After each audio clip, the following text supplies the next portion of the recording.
the following: origin, victims, hotspots, abilities, ethology, sightings, survivors, incidents.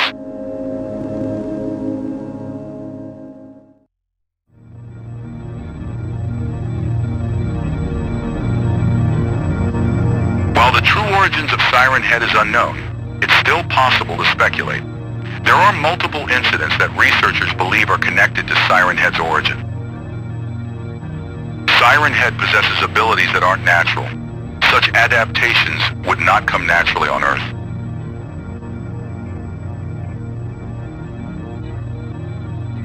Siren Head is believed to have arrived in an unidentified space object named Object 1700A in the 1700s.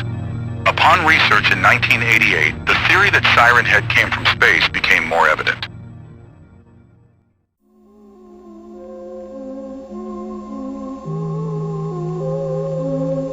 Siren Head's first victim was a man named Josiah Brandt. He was a lumberjack born in 1710 that died in 1743. Not many details were available, except that his pet dog went missing a few weeks prior. Those who knew him said that he was looking for his dog before vanishing. The first Siren Head has killed a total of 51 people during the period of 1724 to 1996. The victims include Josiah Brandt, 1724. Elias Dargrove, 1755. Nathaniel Osworth, 1755. Beatrice Langford, 1756. Edmund Crowley, 1756. Agatha Penrose, 1756. Thaddeus Wren, 1758. Eleanor Whitcomb, 1758. Silas Drayton, 1759. Clarissa Vale, 1761. Reginald Ashcroft, 1761. Henrietta Blythe, 1769. Alfred Pendleton, 1812. Margaret Holloway, 1812. Ezra Calloway, 1812. Josephine Fairchild, 1812. Ambrose Keating, 1812. Harriet Winslow, 1812. Cornelius Grange, 1812. Ada Blackwell, 1845. Augustus Mercer, 1853. Eveline Harley, 1867. Walter Grayson, 1903. Lucille Donnelly, 1912. George Hello, 1923. Dorothy Keene, 1925. Samuel Whitner, 1927. Florence Hale, 1931. Richard Kavanaugh, 1931. Evelyn March, 1934. Harold Beckett, 1940. Irene Carroll, 1943. Dean Marlowe, 1951. Nancy Pierce, 1951. Raymond Ray Dalton, 1953. Carolyn Bishop, 1953. Leonard Carver, 1953. Susan Delgado, 1955. Jack Mercer, 1956. Bailey Ray Crane, 1964. Martin Doyle, 1967. Cheryl Dance, 1969. Jason Lowe, 1979. Melissa Trent, 1982. Derek Vaughn, 1984. Amber Castillo, 1984. Brian Keller, 1984. T. Rourke, 1984. Travis Kemp, 1984. Megan Holloway, 1986. Lauren Chase, 1996.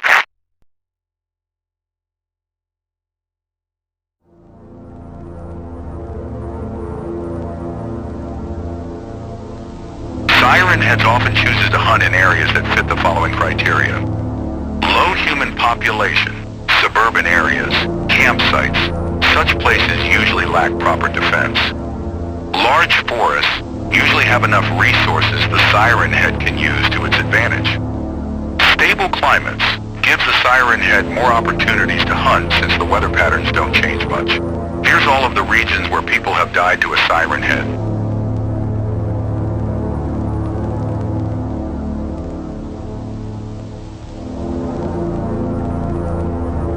United States, 51 deaths, 32.9%.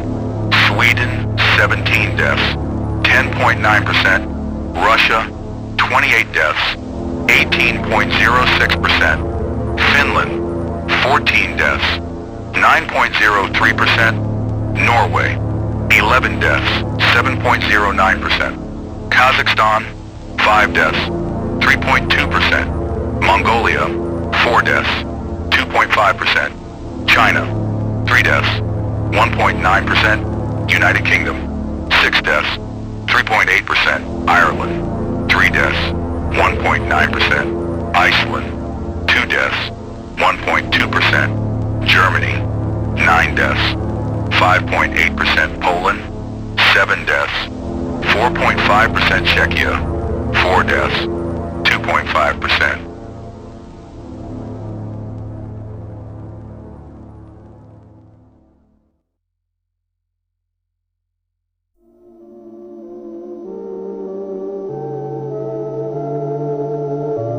Siren heads possess abilities that somehow were naturally adapted to resemble Earth's man-made inventions, either by intention or coincidence.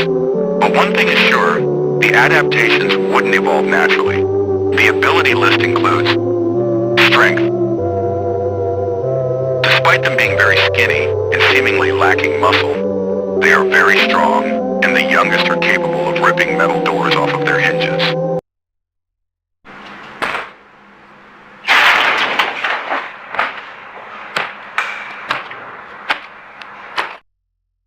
Siren heads typically don't exploit their strength for hunting, due to their already overpowered size, but it is used for defense and sometimes offense, especially for destruction. Radio manipulation. They can manipulate radio signals by sending radio waves directly from their bodies, and even receiving radio waves that they use for mimicry.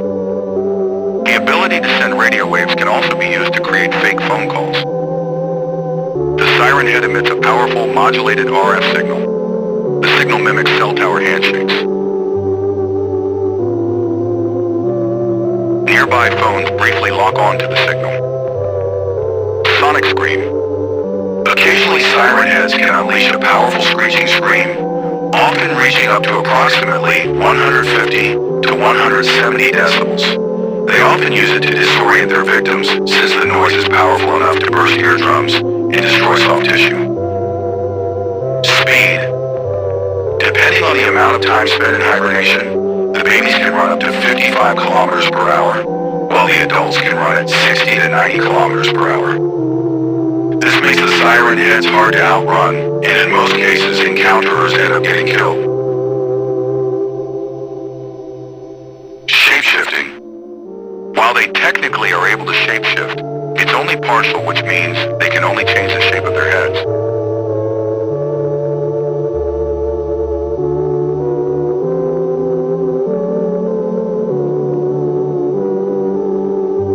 Mimicry. Siren heads have the ability to precisely mimic any observable sound or language. This means that siren heads can even communicate with animals by observing and mimicking their noises. Mimicry is primarily used to manipulate victims and lure them in for hunting, mostly mimicking voices familiar to them. Stealth. Siren heads have been known to be very good at being undetected due to them not having a heat signature. They're mostly undetectable visually due to their appearance matching almost any environment they tend to hide in. So I'm stuck here after school. I'll have to do the stupid test.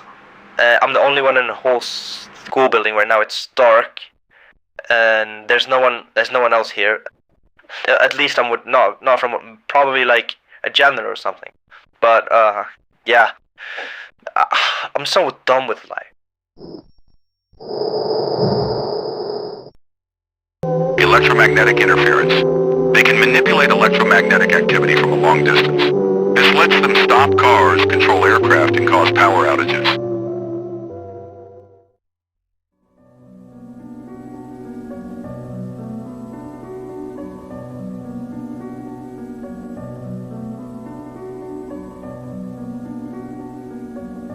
The behavior of a siren head is one of their most unpredictable aspects.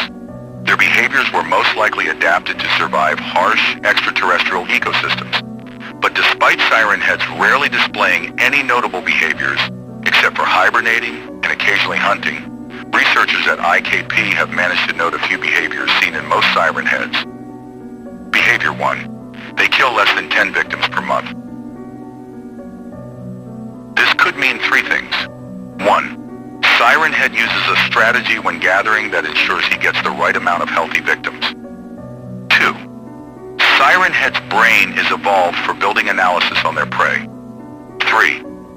Since one human being is equal to 200,000 kilocalories, siren head's maintenance ranges from 12 million to 20 million kilocalories.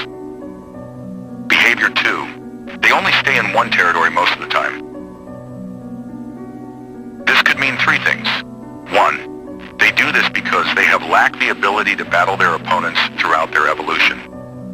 Two, they will only need to find new territories if all prey disappear. Three, they have trouble adjusting to new climates.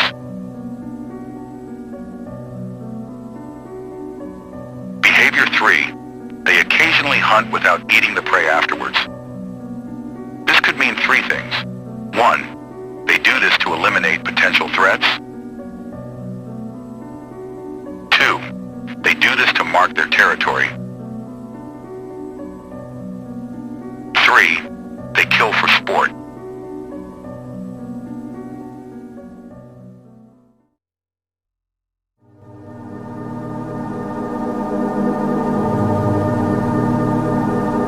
Siren head sightings are commonly debunked by the mass media, and only a handful of authentic recordings exist in secrecy. Many of them have been confiscated by the IKP research facility. They are now being presented. Sighting 1,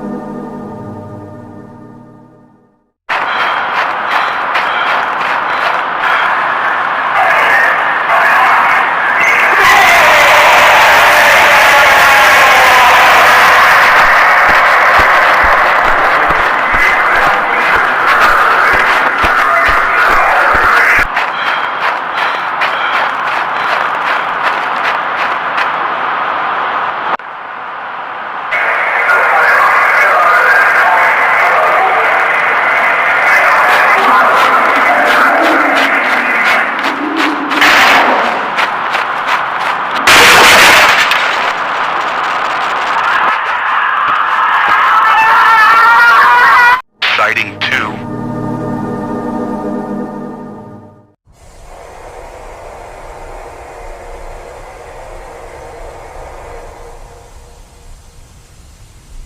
Sighting 3.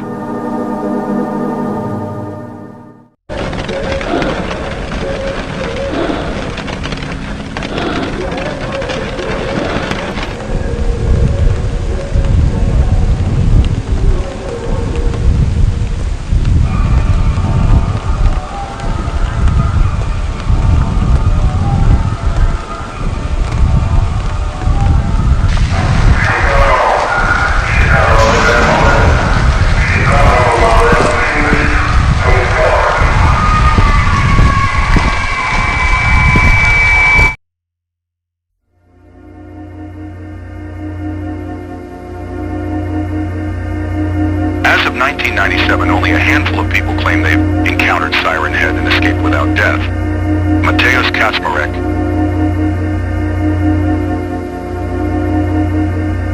I was filming an abandoned military bunker when I heard a civil defense siren somewhere in the forest. It got louder very quickly. When I walked outside, I saw something tall between the trees. At first, it looked like a tower, but then it took a step. Two massive speakers were rotating where its head should have been. The siren started blasting emergency messages in Polish. I ran back into the bunker tunnels and hid. Even underground, I could hear the speakers echoing through the forest. When the noise finally stopped, I came back outside. My camera was still recording in the snow. When I checked the audio later, the sirens were playing something else.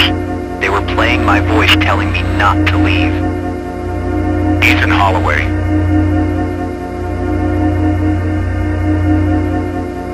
I was alone in the fire tower when the radio suddenly turned on by itself. It started repeating an evacuation message, but the signal meter showed no incoming transmission. Then, I heard sirens outside. At first, I thought it was a distant emergency vehicle, but when I looked toward the valley, I saw something moving above the trees. Two giant sirens slowly turned in the fog. The sound got louder. The tower windows started shaking. Then the broadcast changed. The voice on the radio started calling my name. Ethan, come outside. But it wasn't coming from the tower. It was coming from the thing walking through the forest. I shut off the lights and hid until sunrise. I never went back to that tower again. Elias Korhonen. I was mapping a forest sector when I heard a voice calling my name through the trees. It sounded exactly like my mother. At first, I thought someone was playing a prank, Then the voice started repeating the same sentence over and over, like a broken recording. That's when I noticed something moving between the pines. It was taller than the trees around it. Two sirens were slowly turning where a head should be. I slid into a drainage ditch and stayed completely still. For almost an hour, the thing walked through the forest, blasting sirens and voices. Sometimes, it repeated my name. Eventually, the sound faded into the distance. I didn't move until the sun started coming up. Ingrid Halverson. I was photographing reindeer migration when an air raid siren echoed across the valley. There were no towns nearby, so I lifted my camera and zoomed in on the ridgeline. Something was standing there. At first, it looked like a radio tower, but then it moved. The sirens on its head turned toward me and blasted a recording of a crying child. The sound was so loud my camera audio started clipping. I ran downhill and locked myself inside an abandoned weather station. The sirens circled the valley for hours. When I checked my camera later, it had recorded 14 seconds of footage before the battery died. Lucas Reinhardt.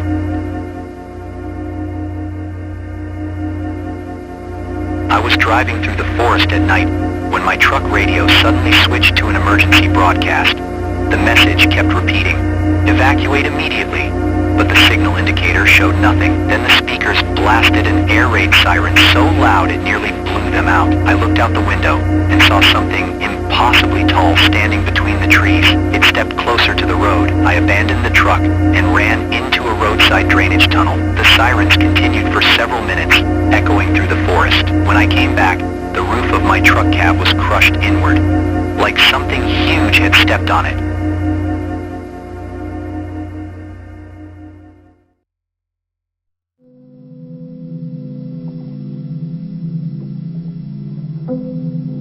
Incident 1.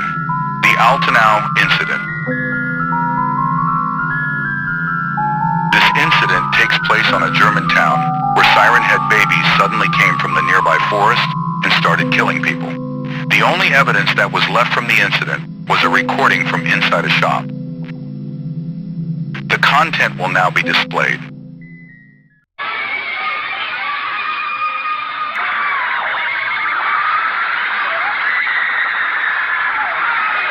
Incident 2, the college incident. The incident takes place on the Sundberg Collegium in Stockholm. The school reportedly experienced power outages before they were met with a deafening scream, and the school building started getting torn down by a giant humanoid that outsiders could only describe as a walking telephone pole. The only evidence that was left from the attack was a phone recording that showed how it went down.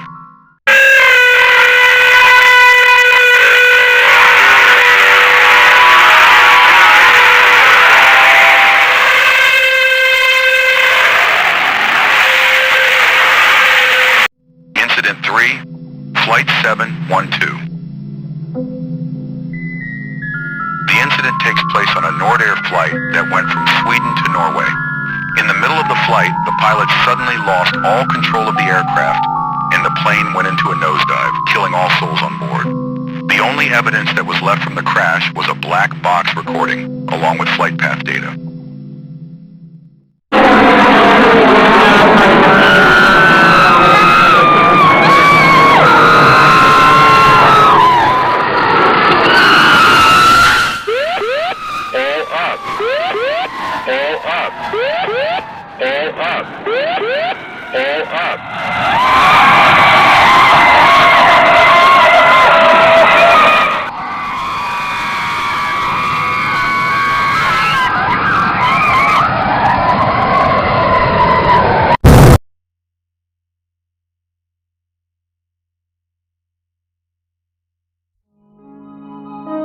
All information in this tape was presented by the IKP researchers.